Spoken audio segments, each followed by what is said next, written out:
വിവിധ തരം വാഹന വർക്ക്ഷോപ്പുകൾ കണ്ടിട്ടുണ്ടെങ്കിലും തലസ്ഥാനത്ത് വ്യത്യസ്തമായ ഒരു വർക്ക്ഷോപ്പുണ്ട്.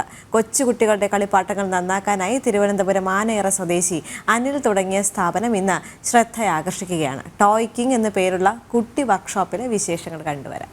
ടിൻഡു ദാസാണ് റിപ്പോർട്ട് തയ്യാറാക്കിയത്. എൻ്റെ ഈ പുറകിൽ കാണുന്ന സാധനങ്ങൾ വലിച്ചു വാരി കിട്ടേക്കുന്നത് കണ്ട് ആരും ആശങ്കപ്പെടേണ്ട.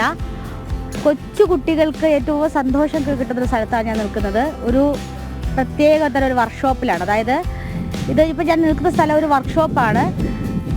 വാഹനങ്ങളൊക്കെ റിപ്പയർ ചെയ്ത് കൊടുക്കുന്ന ഒരു വർക്ക്ഷോപ്പ്. പക്ഷേ അത് നമ്മൾ കാണുമ്പോൾ വലിയ വലിയ വാഹനങ്ങളല്ല, കൊച്ചു കുട്ടികളുടെ ടോയ് വാഹനങ്ങൾ, ടോയ് കാറുകൾ, ടോയ് ബൈക്കുകൾ, അങ്ങനെ കൊച്ചു കുട്ടികൾക്ക് വേണ്ടിയുള്ള ഒരു വർക്ക്ഷോപ്പിലെ വിശേഷങ്ങളാണ് ഇന്ന് ഞാൻ നിങ്ങളുമായിട്ട് പങ്കുവയ്ക്കുന്നത്.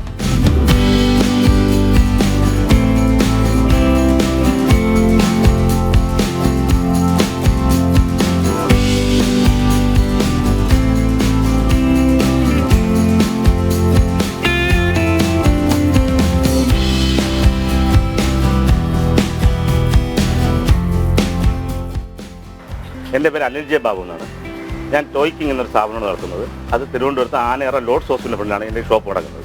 ഇത് തുടങ്ങിയിട്ട് ഒരു 10-14 വർഷം കഴിഞ്ഞു. ഈ ബിൽഡിങ്ങിലോട്ട് വന്നിട്ട് ഒരു വർഷം ആവാൻ പോണതേ ഉള്ളൂ. ഇത് നേരത്തെ എൻ്റെ തൊട്ടടുത്ത ബിൽഡിങ്ങിലായിരുന്നു.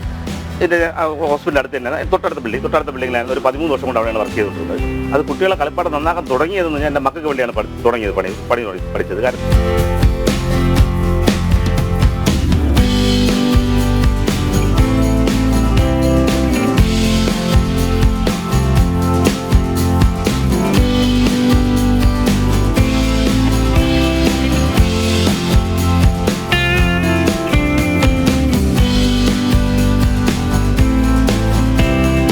തുടങ്ങിയ സമയത്ത് കാര്യം സത്യം പിന്നെ ഒരു 2-2.5 വർഷത്തോളം വർക്കൊന്നുമില്ല. സത്യം വല്ലപ്പൊഴിക്കുക കിട്ടുന്ന വർക്കാണ്. മറ്റേ വ്യാഴാമ്പലം കണക്കാണ്, മഴ പെയ്ത വെള്ളം കുടിക്കുക എന്നുള്ള രീതിയിലാണ്. അപ്പോൾ കുടുംബം നോക്കണമല്ലോ. കുടുംബം നോക്കാൻ പറ്റാവുന്നപ്പോൾ ഞാൻ പ്രൈവറ്റ് ബസ്സിൽ കണ്ടക്ടറായിട്ട് പോയിരുന്നു. ആഴ്ചയിൽ ഒരു 4 ദിവസം വരെ കിട്ടും. അത് എൻ്റെ കൂട്ടുകാർ ലീവ് എടുത്തതാണ്. അപ്പോൾ ഞാൻ സ്ഥാപനം പൂട്ടാൻ നിർത്ത് ബന്ധുക്കളും വാക്ക് എല്ലാവരും പറഞ്ഞ് പൂട്ടാൻ പറഞ്ഞു. കൂടെ കട്ടയ്ക്ക് നിന്നത് ഭാര്യയും എൻ്റെ അപ്പനുമാണ്. നടക്കട്ട, ഇന്ന് നമുക്ക് നോക്കാം, ഞാനിവിടെ സഹായിക്കാം എന്നും പറഞ്ഞ് നമുക്ക് നോക്കാടാന്ന് പറഞ്ഞു. അങ്ങനെ നിന്ന് കട ഞങ്ങൾ ഒരു 2.5 വർഷത്തോളം കട അങ്ങനെ നിൽക്കുമ്പോഴും അതിൻ്റെ ബിൽഡിംഗ് ഓണറാണ് നമ്മൾ ഒരിക്കലും മറക്കാൻ പറ്റാതെ. പഴയ ബിൽഡിംഗ് ഓണർ മുരളിമാണെന്ന് പറയും, കൃഷ്ണപിള്ള എന്നാണ് യഥാർത്ഥ പേര്.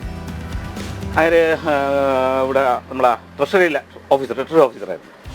അദ്ദേഹത്തിൻ്റെ മനസ്സിൻ്റെ ആ നന്മ തന്നെയാണ് ഈ സ്ഥാപനം ഇങ്ങനെ തുടർന്നു പോകാനുള്ള കാരണം. കാര്യം ഞാൻ ഒരു 2.5 വർഷത്തോളം വാടക കൊടുക്കാൻ മാർഗ്ഗമില്ലെങ്കിലും വാടക ചോദിച്ചിട്ടില്ല. എന്തുകൊണ്ട് വാടക കൊടുത്തിട്ടില്ലെന്ന് ഞാൻ കൊടുത്ത 5000 രൂപ അഡ്വാൻസാണ് കൊടുത്തിരിക്കുന്നത്. അപ്പോൾ 5000 രൂപയും കഴിഞ്ഞ് 10,000 രൂപയും കഴിഞ്ഞാലും എന്നോട് ചോദിച്ചിട്ടില്ല. പക്ഷേ ഞാൻ അപ്പോഴും വീട്ടിലെന്തെങ്കിലും എന്തെങ്കിലും സാധനം വാങ്ങണമെങ്കിൽ മാമ ഒരു 500 രൂപ താന്ന് പറഞ്ഞാൽ എന്തിനടാ എന്ന് തിരിച്ചു വയ്ക്കാൻ എനിക്ക് പൈസ തന്നിട്ടുണ്ട്. ഡിമാൻഡ് പോലെ ഇപ്പോൾ ചിലരെന്ന് പറയും സ്പീഡ് കുറവാണ്, സ്പീഡ് കൂട്ടണമെന്നും ഫോൺ വയ്ക്കാൻ. ഇപ്പോൾ ഇതൊക്കെ മാറ്റി ഇപ്പോൾ ഞാൻ അകത്തിരിക്കുന്ന വണ്ടിയിലാണെങ്കിൽ യമയുടെ ഫോണാണ് വെച്ചേക്കുന്നത്. ആ കുട്ടി റോഡിൽ ഓടിക്കണമുണ്ട്, ആൾ മാറി കൊടുക്കുന്നില്ല എന്നാണ് കൊച്ചിൻ്റെ പരാതി. അപ്പോൾ അതിന് ഞാൻ ബാറ്ററി കഴിയുമ്പോൾ യമയുടെ ഫോണാണ് വെച്ചിരിക്കുന്നത്. അങ്ങനെ പിള്ളേർ ഒരുപാട് അഭിപ്രായം പറയും. പക്ഷെ നമ്മൾ ചെയ്യാൻ പറ്റില്ല, നമ്മൾ ചെയ്ത് കൊടുക്കും. കാരണം എൻ്റെ കസ്റ്റമർ അച്ഛനും അമ്മയല്ല അപ്പൂപ്പനും അല്ല, എൻ്റെ കസ്റ്റമർ പിള്ളേർ തന്നെയാണ്. ഇതുകൊണ്ട് വായ്പിൻ്റെ കൊണ്ട് പിന്നെ ഇത് ഇപ്പോഴ് അറ്റ് പ്രസൻറ്റിൽ ഇത് തന്നെയാണ്, അല്ല വേറെ വരുമാന മാർഗ്ഗമൊന്നുമില്ല. പണ്ട് പപ്പയുള്ള സമയത്ത് ചെറിയ സാമ്പത്തിക സഹായം ഉണ്ടായിരുന്നു, പപ്പ ചെയ്യുമായിരുന്നു. പപ്പ ഒരുപാട് സഹായിച്ചിട്ടുണ്ട്. ഇപ്പം അതിലും പപ്പ പോയതിന് ശേഷം ഇപ്പം അതുമില്ല. ഇപ്പം ഇത് തന്നെയാണ് ഏറ്റവും വലിയ മാർഗം, ജീവിതമാർഗ്ഗം ഇത് തന്നെയാണ്. ഇതിന്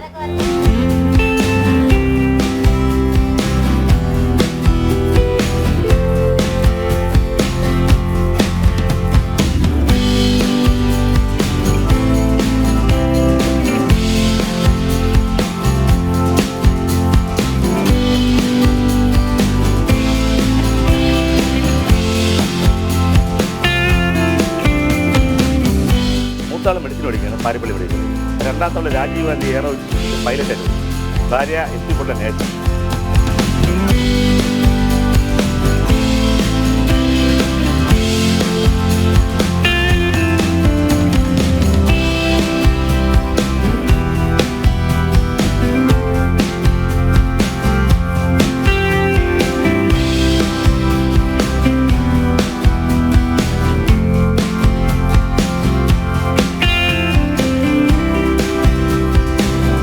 ഓരോ ആൾക്കാർക്കും ഓരോ കൗതുകമുണ്ട്. അനിൽ ചേട്ടന് 14 വർഷങ്ങൾക്ക് മുമ്പ് തോന്നിയൊരു കൗതുകമാണ് ഇന്ന് ജീവനോപാധിയായി മാറിയത്. തിരുവനന്തപുരം ജില്ലയിൽ മാത്രമേ ഇത്തരത്തിലൊരു വർക്ക്ഷോപ്പ് കാണുള്ളൂ.